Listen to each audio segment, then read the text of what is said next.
I am Andrew That's what I love. Mr. Mallard. Join me as always, Mr. Chief of Morale himself, Bud Copeland. Bud, how are you this evening before we get into So the point being is good golfers are a fucking dime a dozen. And we saw it in full swing that the line of demarcation between... here? Are you ready, Bud? Are you ready for the players? Are you ready to make money? Are you ready to try to beat me? I didn't do my homework this week.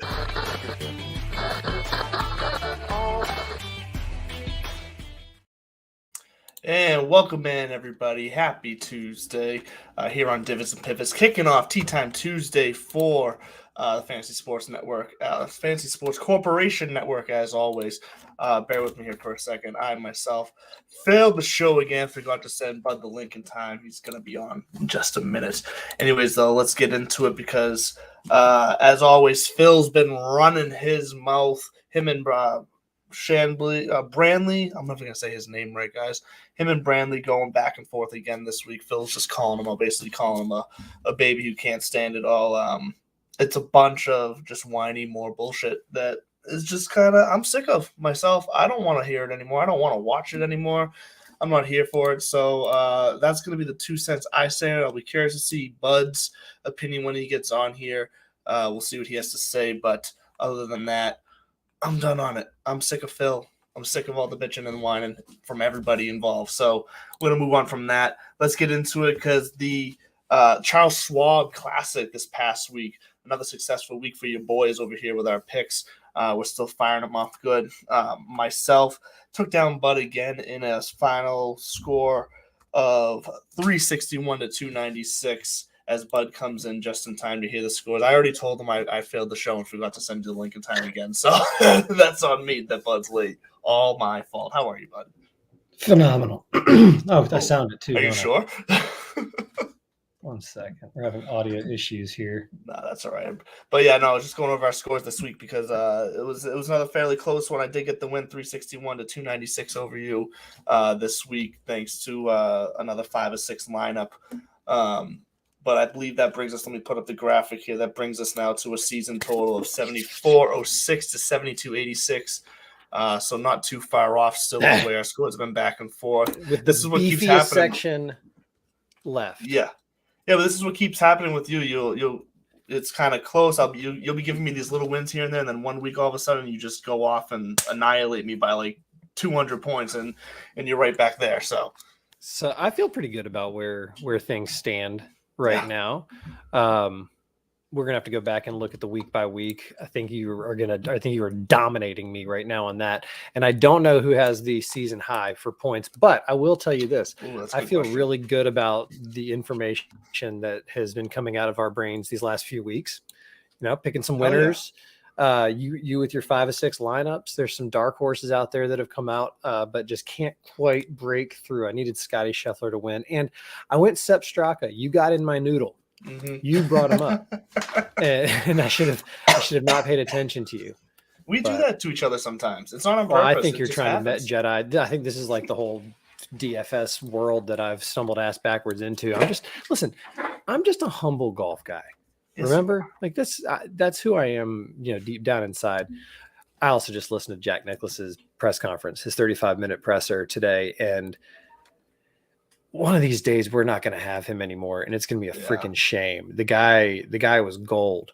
Not pun intended. Look at that. But incredibly thoughtful, incredibly just straight to the point too, and as humble as he can be when you're Jack Nicklaus. It was really fun to watch. This is a pretty cool week. I do enjoy these elevated events, and we'll get into a little bit of that later when it's the shit on live segment that we'll lead off with, I hope. But it's a special week for the Memorial Tournament. Obviously, Memorial Day being yesterday and everything that kind of represents, the last full measure of devotion, as I think it was Lincoln, referenced it. And it couldn't be a more fitting torch bearer than Jack this week. I got a feeling if it wasn't golf, if he did go into the military, he would have had 5 stars. You know what I mean? The guy's just, he was going to do well at whatever he chose to do. And this was it. So it's a fun week for that. Who won Sunday? Was it Grillo? Yeah, Yes, Emiliano okay. Grillo won. Yeah, which it's fun to. I mean, another one. It feels like this year we keep saying it's another one of these guys who got like a lot of hype around him a few years ago, and then he just got quiet, and here he is again with a win. Well, these guys are good. We talk about it. I'm not gonna lie, I was cheering for Adam Schenk though because he is a guy who's come up on our show before as one of those dark horse guys, and he popped off a little bit this week. I would love to get the numbers on this. How high or what position our boy Smotherman holds for like 36 hole scoring this year. I feel like he's always up there on Thursday, Friday, and then just doesn't have the weekend in him. Again, something else Jack was talking about. Somebody asked him about his opinion on no-cut events, but again, we'll get into that a little bit later. I really didn't have a rooting interest. I just was looking at the fantasy setup and whatever was supposed to work out. Yeah, that's what I was pulling for. I'm mad at myself for not throwing Akshay some love when I was just watching. I kind of fell off at the end, but he makes cuts. The kid's making cuts. He does make cuts. If you see him anything under 7,000, I'll give him the 7,000 mark. Anything under 7,000, I mean, he's been pretty consistent this thus far this year. It's very fair, but he's definitely living up to it. I mean, and a little teaser for later on, he will be at 6,500 this week, so maybe we'll talk about him a little bit later. But yeah, what I love, because you brought up, let's just get the lift stuff out of the way. I've already said. Thank you. I was about to say Akshay's a lefty, Phil's a lefty. Let's just. I've already said my two sides because I just don't want. I'm done giving Phil airtime. Is what I decided. I'm over. So I pretty much said I'm sick of the bitching. Here he goes bitching again, and I'm just done with it. I don't know if you want to say something. I'm over Phil and bitching from both sides. It's not even a live hate thing. It's just I just want everyone to stop bitching. I'm so just over it. I'm so mad at him. I can't even remember what's the latest one. What did he do this? I'm not even sure if I'm going to be accurately tell you which one the latest one was because he fired off a bunch. Accurate. Come on, huh? Well, he just fired off a bunch. So I'm not even sure which order they came out in. Give me the ballpark again. I think the one I sent you was that he sits there. Phil's saying about Brandel. Brandel Chambly. Yes. Okay. Perfect. Yes. Thank you. I remember that because on his golf channel set, tearing everyone apart with no one challenging him. I'm done taking his shit quietly. I know it's stooping to his low, challenging him. What is this? The 37th personal attack is the last one without responding. Maybe Iman Lynch can come to his defense again. And I think when I sent you that, I just said, does he not realize that as a commentator and analyst, it's kind of their job to stir the pot and to say things? And yeah, guess what? People don't challenge them because they're on a set with people where it's set up and like there's a because this isn't politics. It's just what it is. It's sports commentary, Phil. Yeah. Calm down. I mean, I get it. It would suck it up. Here's where I do try to put myself in that position because it would be nice to be, have half a bill in the bank. Oh, sure. But that, we bring up the money a lot, but think about back to the Players Championship this year. And one of the first stories I saw that stood out was an interview with Cam Smith saying, where are you going to be this year for the Players? And it was like, yeah, not there. And he was down the street at a local course, playing, probably trying to keep his mind off of it. But it's got to hurt a little bit. By going as physically close as he can to play without playing there. Like that's, real good job. All he was missing was the boombox and a little Bob Marley, which was supposed to be the original song before In Your Eyes got put in there. There's your trivia for today. But he really has alienated himself in certain areas. It looked like they were all chummy at the PGA, but then again, we don't know what was being said. I even was like, oh, hell yeah. Phil's got a lifelong invitation to that tournament, this organization that he basically thumbed his nose at, and he would splice hair saying, no, I love the PGA of America. Those 29,000 teaching pros are wonderful. They're the backbone of this game, yada, yada, yada. It's the corporate greed by the PGA Tour. And that's when I would want to smack him because it's hard to give the sympathy he's looking for or even the empathy, because I go back to, you made these decisions, and we'll bring Jack into this real quick. Somebody asked him about what is it like to not have some former champions here in Brooks and that kind of stuff. He's like, listen, those guys don't exist to me anymore. I mean, he was pretty blunt about it. He was just like, yeah, that's they made, and he didn't say they don't exist, but he did say they're not part of the game. Pure and simple. He's like, they made a decision. We've talked about that and we're done talking about it. We moved on. This is the PGA Tour is a whole other entity, he goes, that I pretty much started.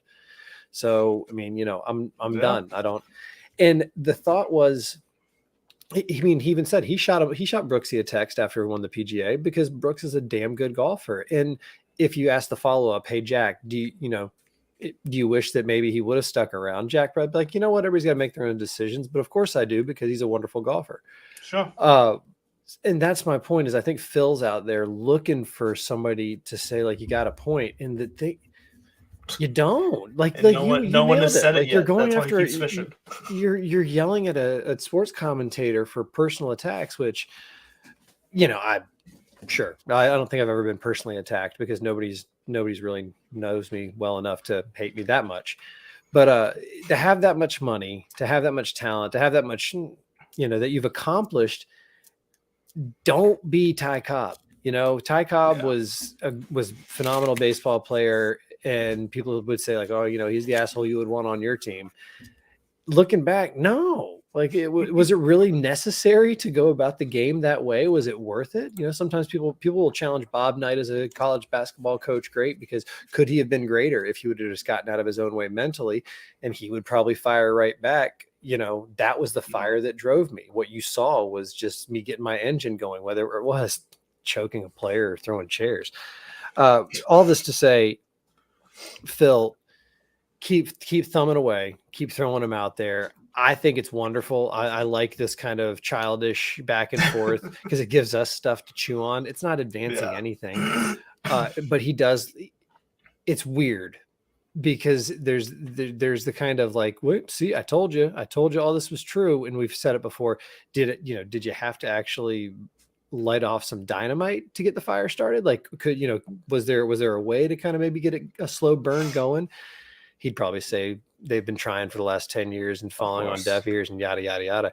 But it's the whitewashing, or the sports washing, that he's taking issue with. Yeah. And I mean, it's kind of like bringing a hooker to prom. You know what you got in front of you. So if people are snickering and making jokes, I'm not saying bullying is nice, but it is kind of part of growing up. And he's a grown man. Yeah, stop. If you're really that worried about growing the game, why aren't you trying to maybe sell this team aspect more? Nobody gives a shit about you as an individual golfer. That's a bit unfair, hyperbolic. Yeah.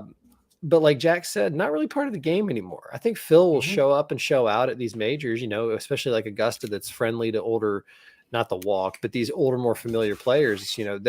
They've shown they can make these runs deep. Look at Freddie this year at 63, going as far as he did, and Phil won at 50. So in his brain, he's going to be competitive at these things for another 10, 15 years. Hell, with modern medicine, his level of income, there's no reason he can't live to be 300-400 years old. Well, shout out to Talladega. I didn't think that's what you were going to say when I said sure as you were saying it. So I'm torn on it, because it's one of those things. I don't want to care, but then it just makes me upset, because I don't know what he's trying to accomplish. It all is what it is, and I think everybody else is moving on. And honestly, I think he might be the last one barking at the wind on this. It seems like it. It sounds like it. Brooks was very clear when he won that PGA that this had nothing to do with LIV. I mean, he didn't shy away at hard, but he just said, like, I'm not thinking about that. This is about it, which I agree with. Majors should just be about that. I thought Brooks handled winning the PGA perfectly the whole way through. Like, it's good for Brooks. That's why I said it was a whole, all in all, good weekend for Brooks Koepka. I saw that he went on about a 5-day bender afterwards, and then showed up to the LIV event day before. Finished like 18th and bagged $300,000 or $400,000, which whoever posted that promptly pointed out that might cover the cost of this little victory party he was on. But I mean, like, listen, I'm back to always bet on Brooks in these majors now. He's gonna be somebody who deserves a look, because he's on one of those kind of, you get that feeling that, until he gives you a reason not to play him. It's like Scotty Scheffler this week, or even John Rahm at this course. It's going to be hard not to not take that cheese and swallow that chalk, because there's a high likelihood that those guys are going to be in contention come Sunday. Yeah. So, and that does bring up the quick question I asked you earlier in the week, and we're here now because we're talking Brooks. Because God, it I was love him. said, I'm glad I he's saw back. it put out there on social media, and it made me think, and that I was having a hard time disagreeing in the end, but I was really trying to disagree with it because it didn't feel right just because of how inconsistent he had been in the past few years leading up to this year. But that is Brooks the champion of this era of golf, and I'm going to call this era of golf the last 10 years, like 2013 per se. Because I I think mean, yes, that definitively. covers the high ends of some of the other names you would want to throw in there, your Spieth, Fowler, or like, but I don't consider Fowler like a So I saw champion. that. Yeah, but I saw it the other day. Even Rory's only has 4 total and none since 2013. So the start of this era, he walks in with 4. Brooks has taken 5, and Rory's got 0. So Yep. I think he's the quote unquote champion of our era right now. I mean, the numbers don't lie. Yeah. And he's been world number 1. He's won 5 majors, world number 1, kicked ass in these international competitions. I'm sure somebody's going to challenge me, be like, he was 3-6-2, whatever. I'm just saying, he's a force, and he looked really good at the Ryder Cup last year. I'm not going to lie, a little man crush on Brooksy, but yeah, he's absolutely the champion. Now, I don't know if that's what he's not like it's kind of like Arnie. Arnie was more the people's champion. Jack was just the fucking greatest. Sure. And there was some of that argument between Phil and Tiger, in the early 2000s or the aughts. I heard somebody reference that the other day. I freaking hate that. The aughts. So back in the aughts, there was the whole, maybe Phil might be the most talented golfer. He's America's champion. He's the people's champion. But there's no disputing what Tiger was doing. And I think that's kind of a scenario we're finding here, that maybe Brooks is just going to be this guy who is going to live the rest of his life after this contract with Liv, pun intended. He's just going to ride that money in all of these fucking exemptions. Because every time he wins one of these majors, he gets, 5, so the PGA's lifetime. So he's in, he's going to get him. I'd be willing to bet right now he gets a Masters in the next few years. He's obviously got his US Open, and every time he wins one of those, the clock gets extended to another 10-year exemption. Yep. So in the Open Championship, I hope he wins an Open, especially because of his roots going back to the Challenge Tour, and that's kind of where he cut his bones. There was a great story I saw, Stevie Williams, T. Gray's old caddy, and he said they got paired up with him at the 13, 14, 15, somewhere in their Open Championship, and he goes, there's about 3 or 4 players that I've been around in my entire life where they have just kind of a different ball flight, like they can absolutely, in the way that they're able to do it. And he's like, that's what he said to Tiger, and Tiger kind of agreed with him. And when Brooks, first broke through, they're chummy down there in South Florida. All these guys still hang out, and they play at the Bears Club. They're all members there, and at Medalist, and probably hopping over to Grove 23 every once in a while. So he is, he's definitely the champion of our time, and I would entertain any argument the contrary. Yeah, I know when I first posed the question to you, I was leaning towards, I'm sure I can think of someone who's been more, maybe obviously not had more majors, but who's been more consistent over the past 10 years. But as I sat here asking you that question today, everybody had those windows of inconsistency and disappearing, and you want to say, of like the world's top 20 in the rankings kind of thing. And so when everyone is kind of balanced out in that way, you do got to go to the majors, and that's that's how you measure success in this game. Yeah, in golf it's the majors. In football it's Super Bowls for a quarterback. I don't know why they're the only ones who get held to that standard. That's a whole different conversation, right? I mean, running backs, it's touchdowns and yards, and even that's going to change as they become, valued differently thanks to you freaks in the betting world. But in golf, you could make arguments for different players that maybe have more well-rounded careers, and like you said, maybe more consistent finishes. But then at the end of the day, too, it's like, would you take a quarterback that was going to go 9-7 or whatever the hell they play, 9-8? They play 17 games now, 9-8 or whatever that is. You knew it was going to be a nail biter to get into the playoffs, but once he got in there, lights out. I mean, you would take that, but because the potential's there for a champion. That's the argument everybody makes for Eli Manning to be in the Hall of Fame, and versus like a Ryan Fitzpatrick, who is a damn good quarterback and very reliable.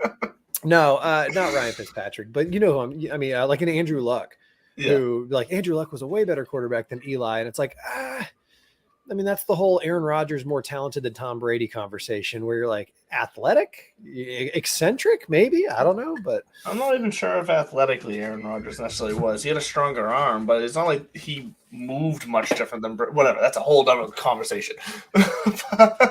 We don't need to go down that road.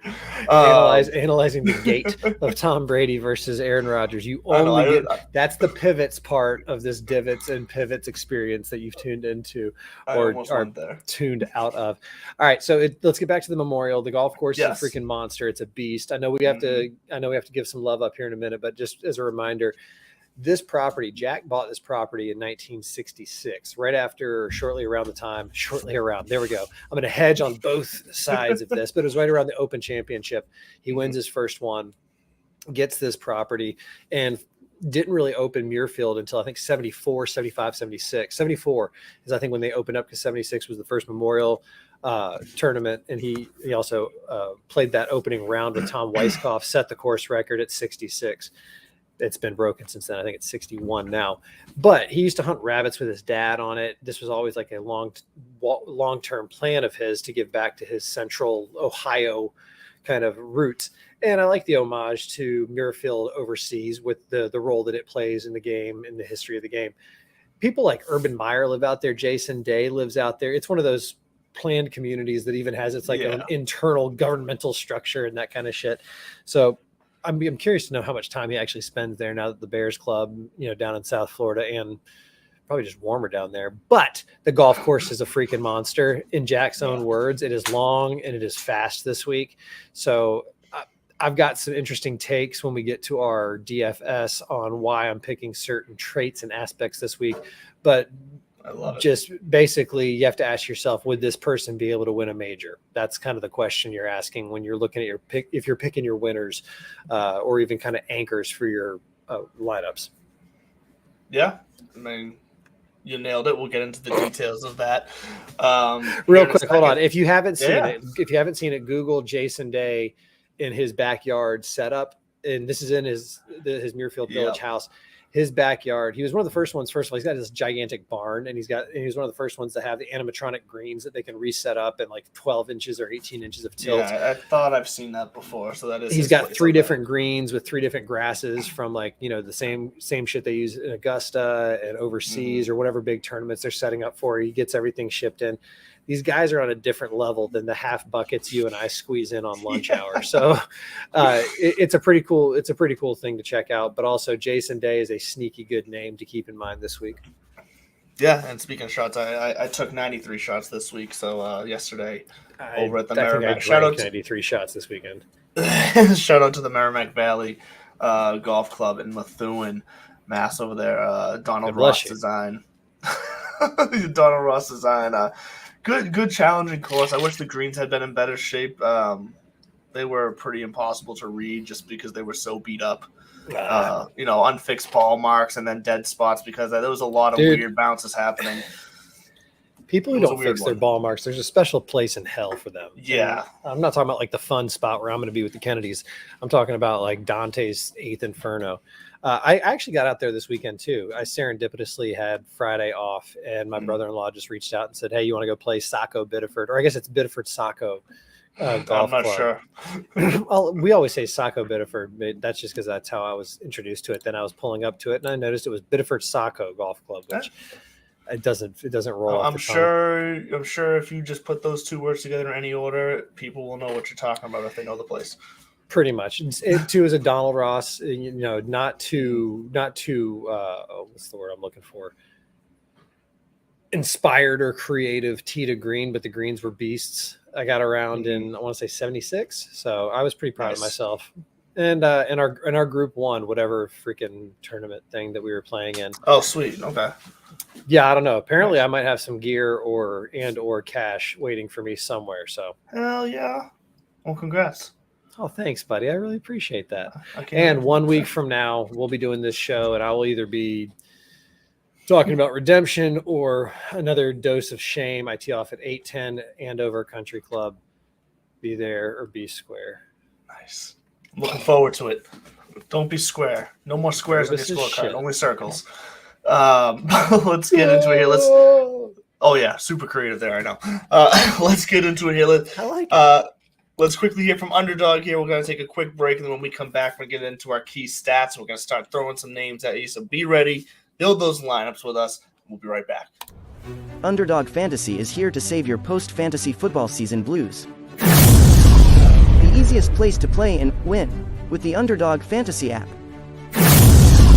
Get up to 20 times your money in a single night with our Pick'em contests.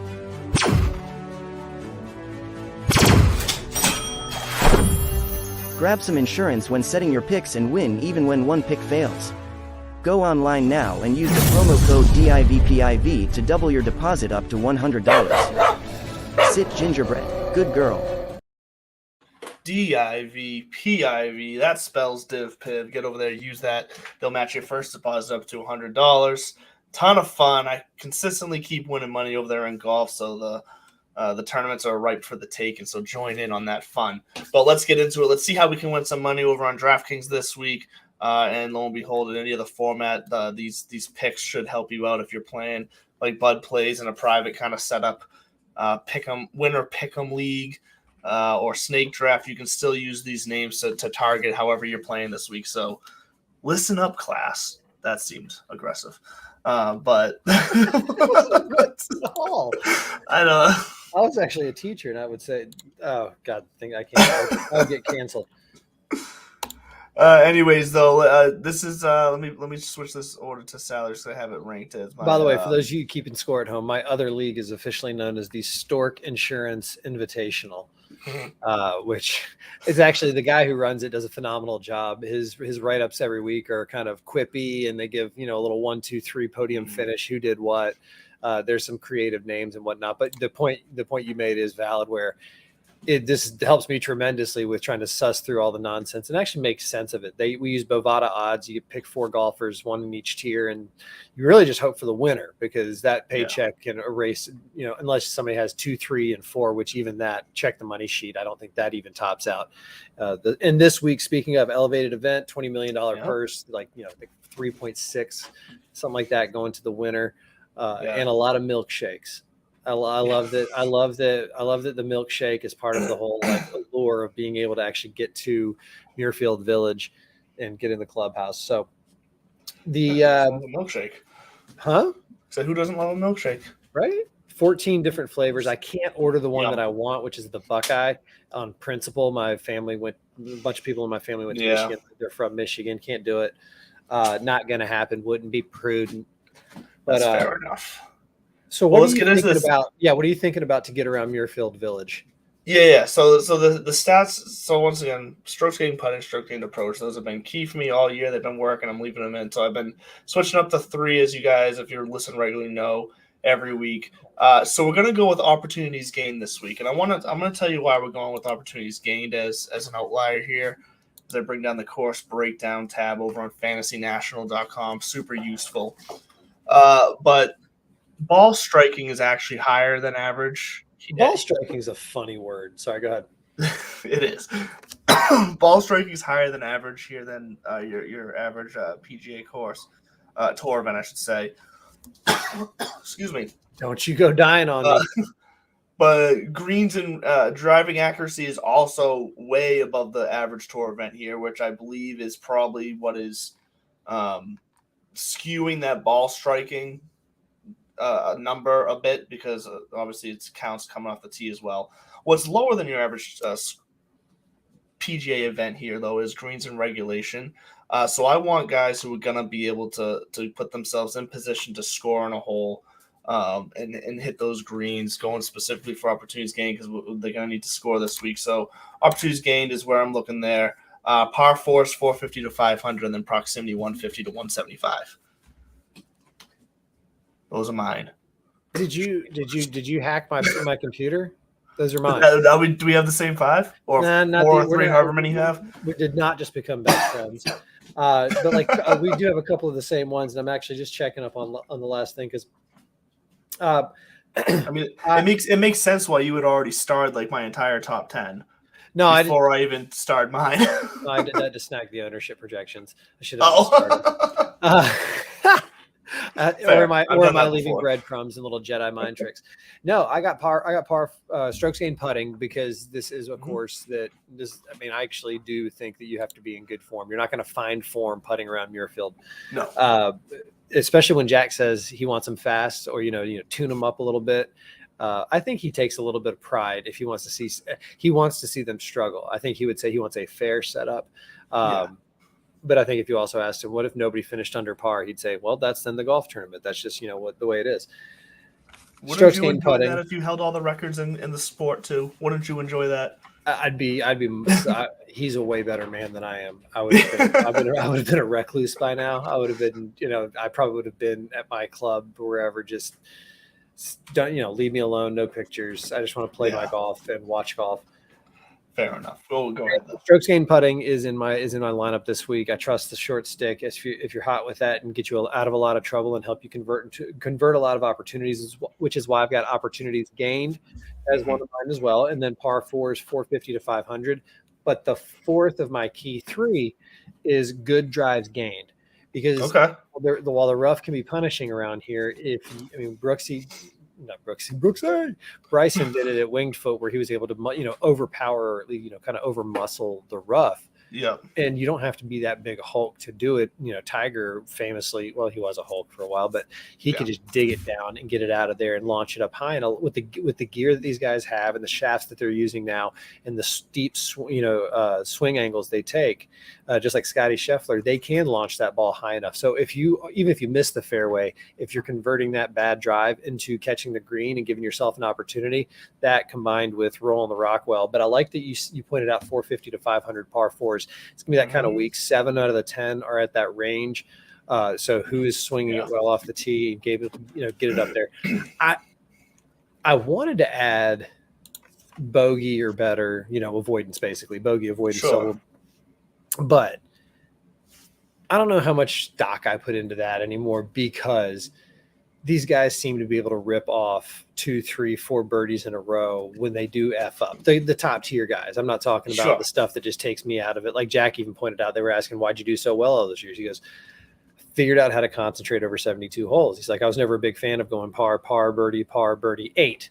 And I was like, well, I felt very attacked by that comment. But then he also referenced. And I feel very relatable to that comment, except without the birdies. But he also said that Rory's one of those players, but he's able to kind of get it back together, but maybe that's what's kept him from being that next level of greatness. So I do think that it's going to be a fun week, and whoever is, it is a true test of a champion, as I was kind of jokingly putting it earlier, but it really does take a good golfer. And even Jack said it. That's the 15th time I've referenced it too. But like I said, I just finished listening to his presser, and Grandpa's great. It's going to take a major champion caliber player. And that's why I do have a couple of major winners starred in my 10K and above and 9K range that I think are worth a look. Yeah, we got 5 in that 10K range. I got 5 on it. Yeah, 5 on it. And the main question I have looking at this 10K range is, one, the ownership is quite high, which brings me to my next point. Is this the week we see Rory string his consistency back together? Because obviously missing the cut at both the Players and the Masters kind of took the wind out of the season he was having. But he went T47 at the Wells Fargo, which was also disappointing considering the tournament. But coming back with T7 at the PGA, now off last week at the Charles Schwab. And when you look back at his tournament history, it's T32, T18, and T18 the last 3 years here. So Rory, who's sitting at 10-6 and only projected 10% ownership, considering Scheffler's sitting around 20, John Rahm is sitting around 19, 20, Patrick Cantlay's sitting at 20, Xander's sitting at 17. When you look at the company that he's in there and the ownership, sure, is my those other 4 guys, are they all in the top 10 of my model? Yeah, they are. Do I think they're all going to do good here this week? Probably yes. but do I think Rory can do just as good as them this week, and we can get him at almost half the ownership compared to some of these guys? I'm gonna take that. Leverage. My young Padawan, leverage is what we're looking at here. That's what caught my eye, and that's why I was kind of wink, nod at Rory, because I too have him starred in that 10, at 10.6 and at 10%. I thought it was a typo. I was like 19, 18. I couldn't tell if I was changing the color on it. 10%, 10.6, and he's reliable to make the cut and make a run here. He wasn't even at 100% for the first half of the PGA, and he was able to make a run at it. So, with a week off, a couple weeks off or whatever it's been, he's gonna be in form, and I think he's gonna do well this week. I feel that way too. It feels like a Rory week. I don't get Xander at 17%, but that's neither here nor there. Let's drop down to that 9K range and let's start getting a little more fun and creative. Although I think I already tipped my hand at this one, who I like in this 9K. You did, yes. I don't dislike the others, but you were talking about, ownership, and Jason Day at 8%. He's coming off of a recent win. This is a home game for him, essentially. Mm-hmm. And so I think he's worth a look at 9,400. Yeah, the ownership definitely gets me there for him as well. So I don't hate that at all. It's not my favorite play of the week, I'd say, but I don't hate that play. I'm not here to be your favorite. I'm here to beat you. Jeez, well, in the 9K range here, I think I'm gonna be. I didn't even say. Though he. Go ahead. What? Nothing. I'm stepping all over your toes. No, that's all right. Even though he's a little bit higher owned, still for the 9K range, it's not incredibly terrible. But at 9,700, I think I'm going to go back to Victor here this week, around 15% ownership. If I'm going to be able to get Rory at around 10 or 11, I don't mind paying 14, 15 for Hovland, because I know I'm going to be able to get some other guys at an ownership bargain down the list. And he's, even on a week where it looked like he kind of necessarily didn't have it this past week with Charles Schwab, he still hung around, still finished T16. I mean, sure, it was a tournament that he probably should have dominated, and he didn't. So that's why you look at it as kind of like a down week for him, but he's still in great form. So, and he sets up well for this golf course. So I think I like Victor Hovland at 9,700 around that 14, 15% ownership rank. Colin Morikawa, Colin Morikawa, Victor Hovland, and Jason Day are 7, 8, 9 in my model, and so that's why it is tough. Like I don't disagree with that at all. I mean, Victor Hovland is also primed to finally break through and win one of these, but at third in my model, and he does well at comparable places, and I feel like he's chomping at the bit. You know who I'm about to go with, Mr. Tyrrell Hatton. He's still playing so good right now. He's in form, fantastic form. Ranks in the top 20 in all the categories that I love. 9,300. He is a little chalky. Yep. So he's around that 17 mark right now, 17%. So that's why I am kind of leaning more into the Jason Day. But even Justin Thomas, he too can go off any week. He's back, right? Yeah. He won the PGA last year. He's been, sniping at other wins here and there. And I just feel like he's primed. But Sungjae M, I made the comment the other day, and it's the year of M and Kim. How did I know you were going to go back to him? Low ownership, and he's 24th in my model. And I don't know. I mean, it would be much more of a gut play than anything, although he has not been playing poorly himself. I think this is the point of a tournament like this where there's just talent everywhere at the top of this leaderboard. It is going to be a name, I think. Jack referenced that they've had a bunch of first-time winners in the history, but then he also followed that up with who all went on to have bigger and better careers. And so, I mean, kind of the point he was making is if you can win here, you can win anywhere. Yeah, it's a bit of a jump start tournament for some of these guys to take that next step into stardom. I don't think I'll be on Sungjae this week.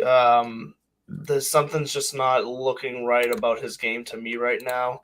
I know he finished T10 here last year, so but the 2 years before that he missed the cut. So I'm not convinced this is necessarily set up best for him, especially with the way he's been playing at the moment. I would rather have very similar ownership and drop down to Spieth at 8,900 at the top of the 8K range. Rakes out 14th in my model.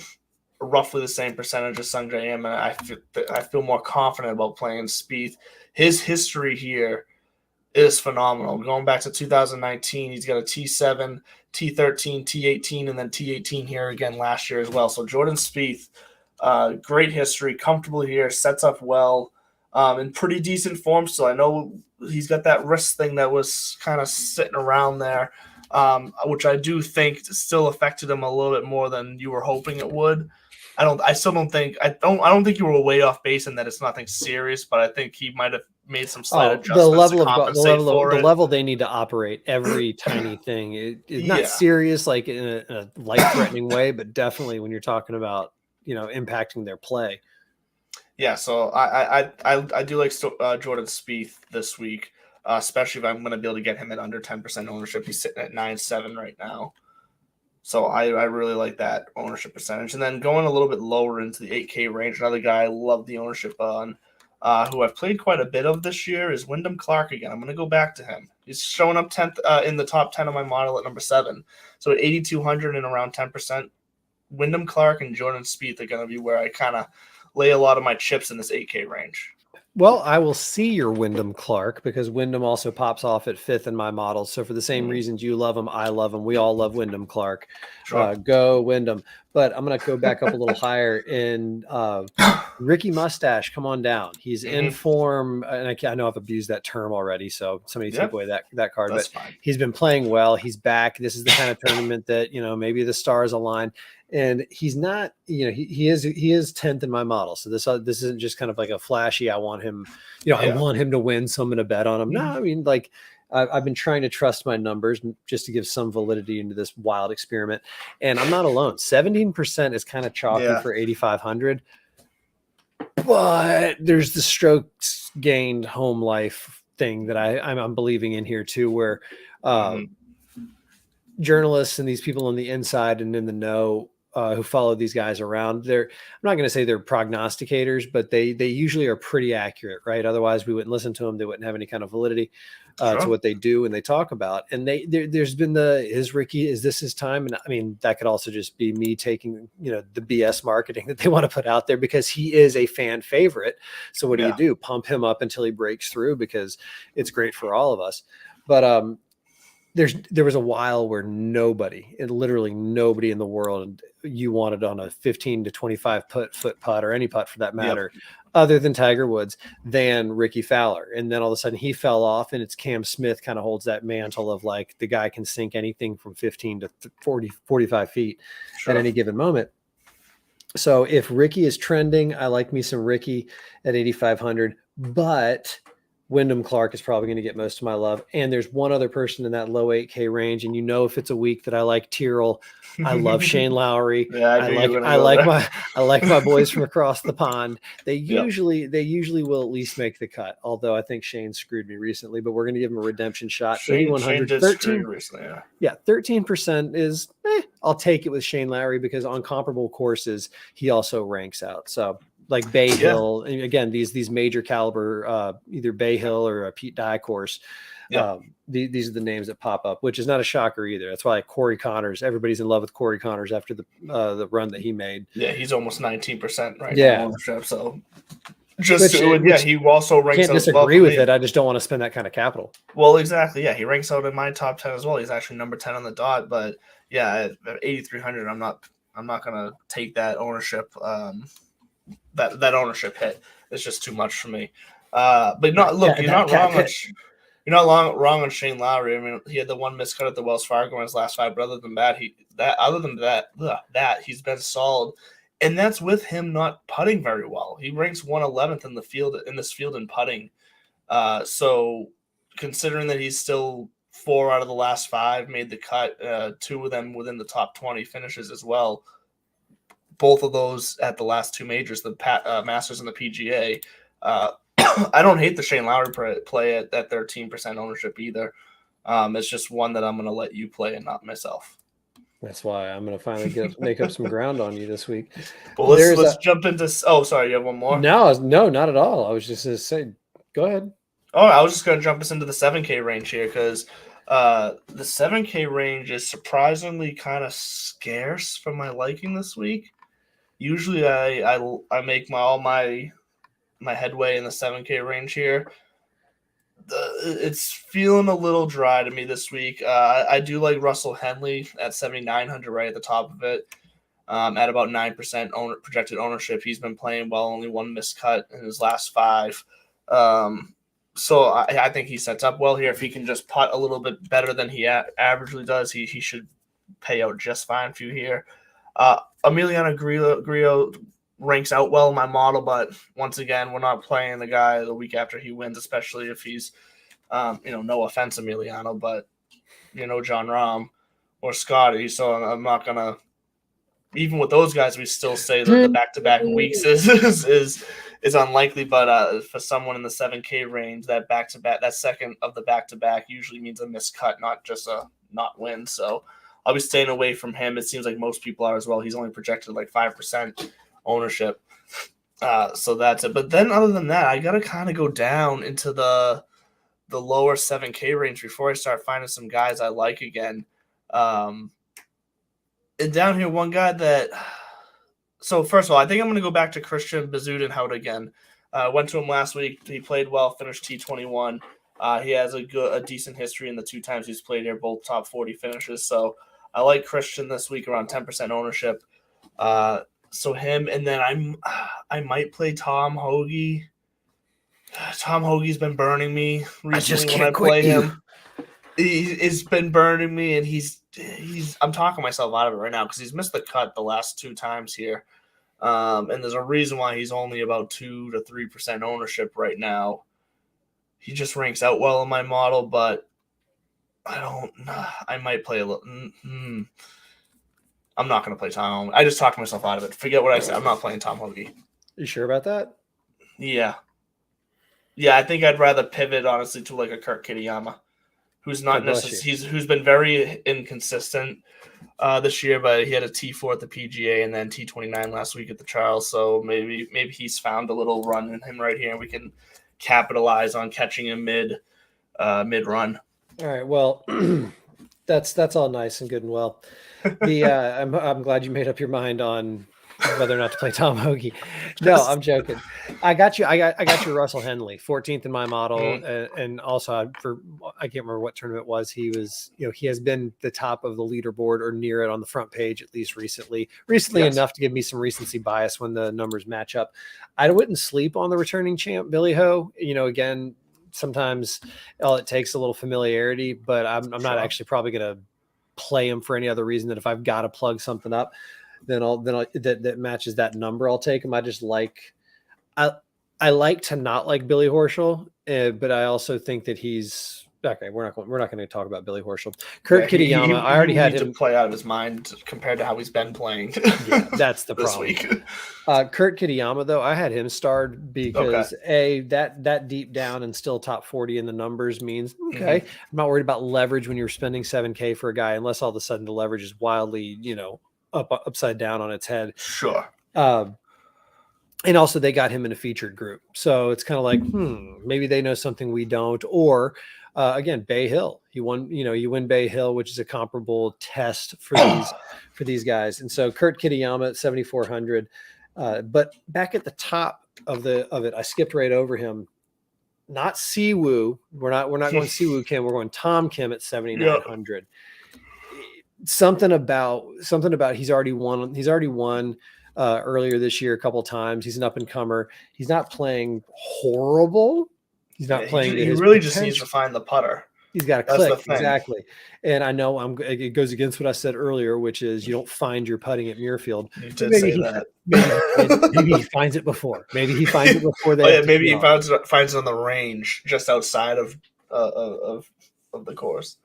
No, but in the 7K range, I see what you mean though. It's scarce for a reason. This is what we talk about. The cream's going to rise to the top. It's a designated event, invitational event, star-studded cast and field.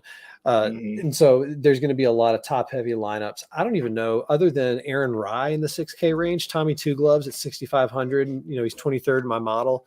Well, before we go too far into this, hold that thought on the 6K range because we got a comment here from the Millie Goats podcast talking about Benny What up, boys? At 7,400.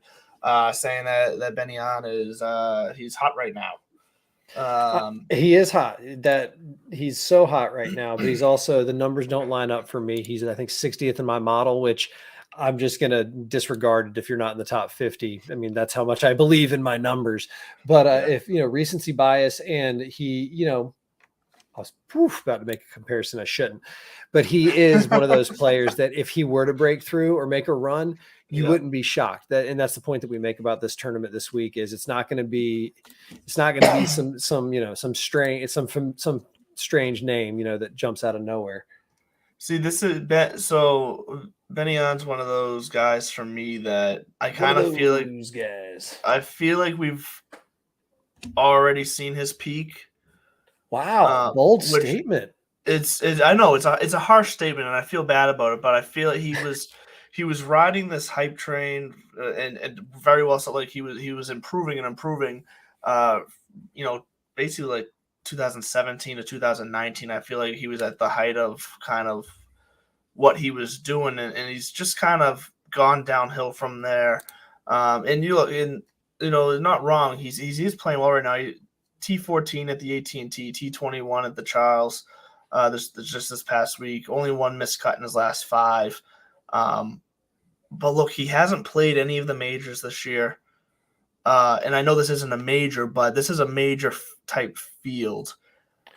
And so there's a lot in my head that's just kind of pushing me away from Benyan. Now, he does rank 47th in my model. I know you said you're only looking at guys in the top 50, and I understand that. But respect. Benyan is just he's not doing it for me. I could back that play really hard if your numbers, or if it was an idea of your own, because you look at his strokes gain total, though, coming off, strokes gain total, 4.5, 7.6, 3.6, 9.9 at Valero, 5.8 at Honda, 4.3 at the Players. So it is kind of like he's simmering. So but I think we'll know real early whether or not Benyan's going to be around for the weekend, let alone make a run at it. And I'm rooting against him for personal reasons, but cheers to you boys. Have at it. This is one of those where, if this weekend comes to an end and I missed on him, then I missed on him. I'm not going to lose sleep over missing on him. Well, I'm not above admitting I'm wrong. It just hasn't. Oh, no. I don't mind, but I'm just saying it's not going to like drive me nuts that, oh my God, I didn't play him. Someone told me to. That's good for him if it works out. Mr. Buckley. All right, 6K range. Let's talk real quick because there's only a couple of names down there. Like I said, Aaron Rye has my eye because he's 23rd in my model at 6,500, and Tommy Two Gloves. He's done me well. I have been living on Lipsky and Rye for the last couple of seasons. This could be a week that, maybe again, but he could also be O2 barbecue, and Tommy Two Gloves could be riding coach back to, Dallas or wherever the hell he's from. Davis Riley has burned me so many times. He sure freaking has. But 6,900, 16th in my model. Where was he? I did see and him. Again, let's talk about, he's only 2.3% ownership. How much did you say he was? 69. So, okay, yeah. I knew I saw him, and I gotta find him because something. Keep talking about him though, because something popped out about him to me. No, I'm done talking about Davis Riley. I'm just saying that I might have to actually play him if I want to put my money where my mouth is. And you know what? There's no way you're the only one that Davis Riley's burned, considering he's missed at least 5 straight cuts.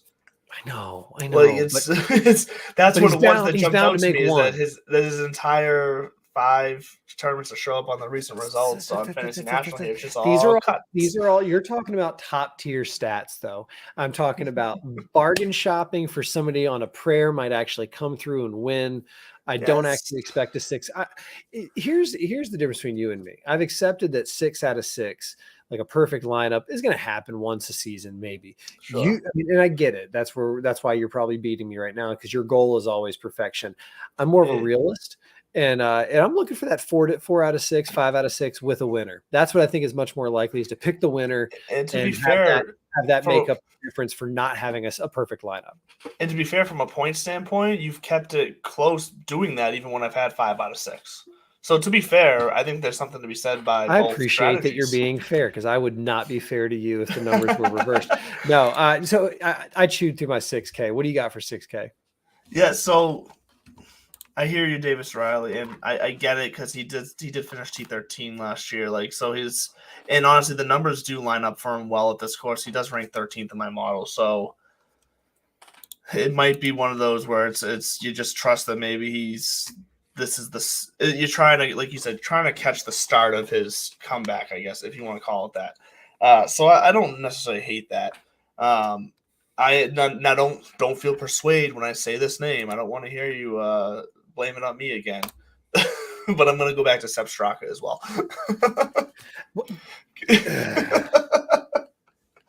Look, he's 6,600, ranks 20th in my model, around 6% ownership. T29 last week, T7 at the PGA, and then T45 here last year. He's definitely been up and down this year. It's been pretty consistent as far as actually kind of the length that he's had his up and down swings. And it looks like if he stays on that path, this is one of the final weeks that he'll be on the good side of things. So I'm willing to ride that for 6,600 because, like I said, there's not much the 7K I like for value, so I'm gonna have to dip into this 6K range because I'm gonna have to pay for some 8K guys. Like if I don't like anyone in the 7K, then I have to take some chances in the 6K. That's why I am considering playing your Davis Riley this week because it might be useful to me and worth the risk. But another guy who's worth the risk to me this week, and I said his name, I can't remember if it was last week or the week before. I think it was last week. At 6,200, 5% ownership, 2 straight T40 finishes. Svensson. No, it's not. I'm not going to play Svensson this week. Nope. I'm not playing. I'm listening to my sponsor. I'm not going to play Svensson. No, I'm Ches Reavie. Okay. I said You I said think it was last recently, week. and I shit all over it. I was like, I can't play that guy ever again. And then all of a sudden, there I see him up there making a run. I think it was last week. I said because it was one of the last 2 weeks. He finished T40 both of them. So, but he is on the upswing right now, he ranks out 4th in my model. Trust the numbers. He's top 35 in all of my key stats, including top 10 in putting and top 10 in opportunities gained. So at 6,200, when I'm going to be paying up for some guys, he's going to be in probably all of my lineups this week. I'm okay with that. I said, I shed all over him when you brought him up. But I don't know if Sports Illustrated is just trying to stir some shit up. But apparently, probably is their job. Apparently, right? Hashtag Brandel. That's called. No, hashtag Phil. Fuck Phil. I'm joking. Sort of. No, but No Laying Up is reporting. They're like, not exactly sure what's going on here. Something to check out. Smash Golf Club and the Live Smash Golf Club. Brooks Koepka is the captain. Jason Kokrak, brother Chase Koepka is on there. But apparently, Smash Golf Club has scrubbed Matt Wolf's handles off of their Twitter bio and Instagram bio. Huh. And he did withdraw from the DC tournament prior to the final round. I wonder what's going on there. I think we're just trying to stir up something because there's nothing else going on. Do you think he's made enough money to pay that penalty if he pulls out of Live? Well, that's the other thing is maybe not everybody's on these 2025 contracts that are these huge things, and maybe he can pay the penalty, or maybe his contract is up and he's on a month. We don't even know. Maybe these guys are like on month to month after they're off. We know nothing. we know absolutely nothing. I really do think that the timer has already started ticking on Live, and I don't know how many more times they're going to be able to push that button before it hits 0. Yeah, fair enough. And fun fact, Matthew Wolff is who we saw hit the hole-in-one when we were at the Live Boston event. So I'll always feel tied to Matt Wolff for that one because, I don't know, it was fun. Especially when the guys were howling. His little fan club. They were howling at him. That was fantastic. But look, is there any other names you wanna throw out there before we sign off for the night and hand the mic over to the Plus Money Golf guys at, once again, maybe I'm right, maybe I'm wrong, 10 o'clock, I think. Robert Copeland and John Covden, both my grandfathers served in World War II. Here's to you guys, Memorial Day. You know what? Bravo, sir. Appreciate that. Love it too. So that's gonna do it for us here, but ends us on a nice, happy note with that little salute to service. And come back next week, every Tuesday, 8 o'clock. Divots and Pivots on YouTube, on Rumble, on all your podcast apps, devices, whatever. We're always here. I'm Andrew. This is Bud. We'll catch you next week. Enjoy the memorial and have a good one, everyone.